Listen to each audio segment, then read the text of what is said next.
back to Real Britain with me, Calvin Robertson. A survey from the Church of England has revealed younger adults are more likely to pray than older generations. According to a survey of over 2,000 people, more than half of 18 to 30-year-olds, or 18 to 34-year-olds, say that they're praying during their lifetime, and a third say they've prayed in the last month. The Church says these figures contradict the common assumption that young people aren't interested in faith. Now, joining me to discuss this is Director of Orthodox Conservatives, Joseph Robertson. First of all, thank you for joining us. Thanks for having me. Big fan of Orthodox Conservatives. Yes. Good to be on the other side. Why do you think young people are praying more? Well, I think it's partly to do with the fact that we're living in maybe more dystopian times than normal. Gosh. Start off nice and light. Yeah, absolutely. But I think that's something to do with it, isn't it? I think we all tend to pray when we're at our lowest, regardless of our beliefs. It tends to be something quite cataclysmic that leads us to be on our knees thinking about what could be going wrong and what we can do to make it right.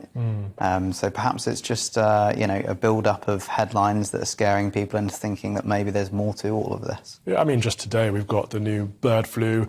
We should all be afraid of it now, just in case. I haven't checked the new one, but yes, yeah. Every day there seems to be a new scary story, Project Fear on the media, all across the mainstream media. So do you think people are turning to prayer as an answer to that? And if so, what is the Church doing to reach out to those people? Well, I think in terms of looking for alternatives, it used to be that you could maybe find some comfort from programmes. You could maybe turn on the BBC and have something nice and light rather than the death toll from whatever the latest illness is. Turn on the BBC? Goodness. Well, yeah, I know. Remember those good old days. That seems to be a long time ago now since we had anything good coming from the mainstream. And maybe it's just it's a look for comfort. I think people are tired of constant news. They're tired of constant stories that are kind of not raising them up. They're dragging them down.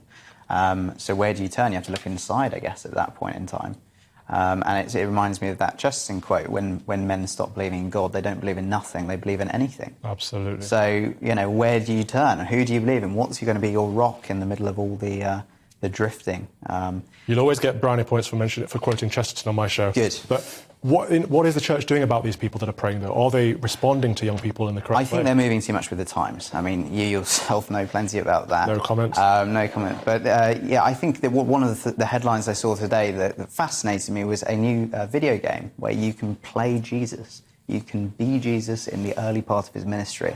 And I thought, well, that's minorly sacrilegious, but let's sort of peel through the layers. Firstly, the Church is supporting that as a great incentive to evangelisation. And I think that's a strong times. I know you yourself like video games as well. I don't think there's anything wrong with video games, but I think conflating what is real to many people, belief, faith, fundamentals, and what is a game is where our culture is heading.